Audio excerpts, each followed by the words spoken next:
What's up, everybody? It's your boy Black Kakashi, and I'm here to talk about my top 5 favorite horror games that I have played. Because I already know what the top 5 horror games of all time are. I just haven't played them.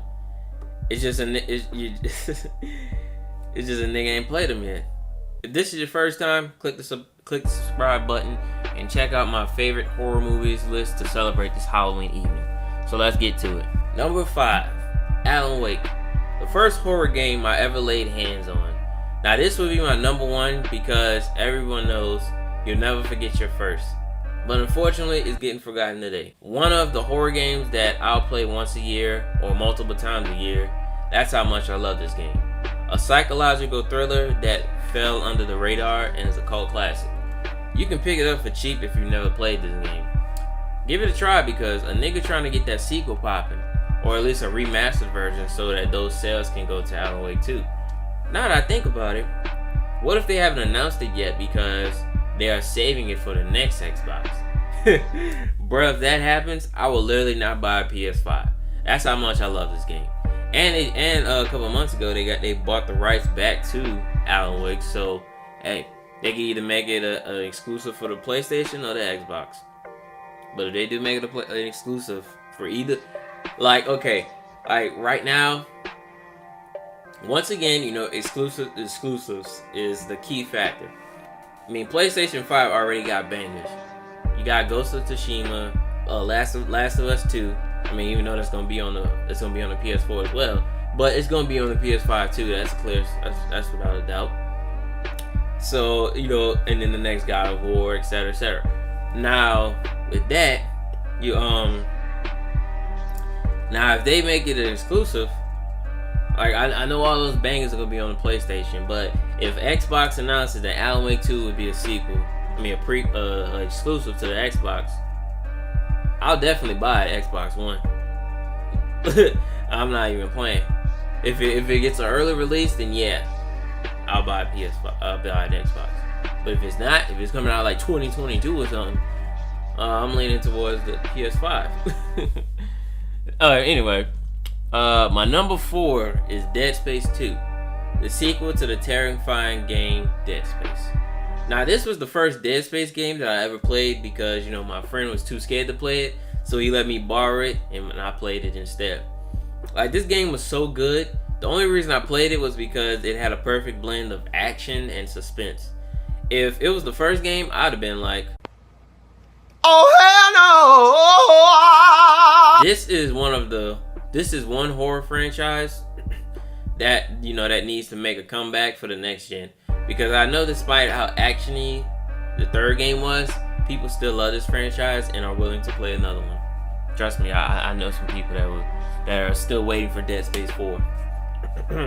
My number 3 is Dead Space 1. One of the scariest games to come out of the last gen. I remember being so afraid of this game, like no cap. The launch trailer still gives me chills to this day. I think it was one of the first horror games that I rushed to beat. This was how scared of it I was. I remember playing it on one Halloween and was like, come on man, hurry up. Hurry up. And then when I finished it, I deleted that bitch so fast. Overall, I really enjoyed the game, and after playing all 3 of them, I understand what all the hype was about. Number 2, Until Dawn.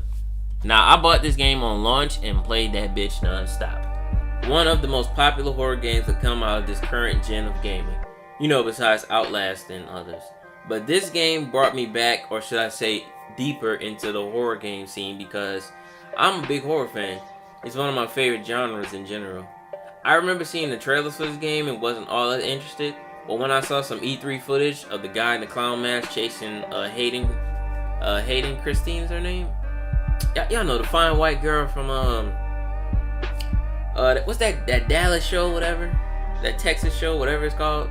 It was on USA, whatever. Dallas something. Y'all know what show I'm talking about. Or if you don't know what I'm talking about, the white girl from Bring It On, All or Nothing, the white cheerleader. Not the first movie with Cameron Diaz, not that one. The third movie, whatever. I saw the gameplay of that and I was like, hold up, this shit look kind of flames. I was talking to my boy, You know, I was talking about, oh man, this game is kind of flames. Like I was telling him I wasn't even hyped about this. I wasn't even hyped about this game. Once I saw that gameplay, I was like, oh hell yeah, I gotta play this mug. And then when that live action trailer dropped with the eerie music playing in the background, talking about the choices, the roads. You know that poem that like 90% of people in college know that poem. Hell, even I came across it sometimes, and I wasn't even in college at the time. But after that, it made me even more hyped. It's basically a choice-based horror game, like all of the Telltale games and Life is Strange games, where everything you do revolves around the story and the outcome of each character. You could like kill a bird, and that action will come back and bite you in the ass. Now, I 100%ed this game and got all of the endings. I had so many funny moments and jump scares with this game. This game has a lot of replay value and is one of my favorite games ever, just because of how good it was. I haven't played Man of Medan or whatever the hell it's called. Like, I looked it up recently and the price is like $30, like $25 in some places. Now, I'm not sure if I'm gonna get it or not. I might get it, you know, just because it's Halloween, but I'm not sure yet. Number 1. Resident Evil 2, the remake. One of the best games of the year and one of my favorites as well. Now, I never played the original Resident Evil 2 or any Resident Evil game. And, you know, I just skipped out on Resident Evil 7. Even though I currently own the gold edition of it, I just haven't played it yet. I knew, like, once this was announced, I knew I couldn't miss this one just because of how beautiful and terrifying it looked. This game scared the crap out of me. I ain't gonna front. Freaking Mr. X OP ass and the freaking liquors and the zombies being bullet sponges and all that other BS. But once you play it numerous times, it becomes easy. But since I haven't played it in a minute, I'll probably get washed in that game. I hope that the next Resident Evil game that comes out after the other one that was recently announced, I hope after that one, I hope it's Resident Evil 3 remake, because I've been hearing like major hype about that game, and you know, things about the freaking Nemesis. Like he runs after you and not walk like Mr. X.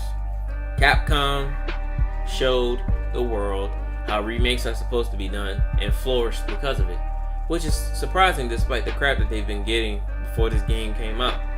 I'll say one thing, this game made me want to play the other games because I do have 4 on the PS4 as well, and as I said earlier, I have Resident Evil 7 the Gold Edition. So that ought to be fun. But yeah, man, thank you for watching the video, and let me know what your favorite horror games are in the comments below.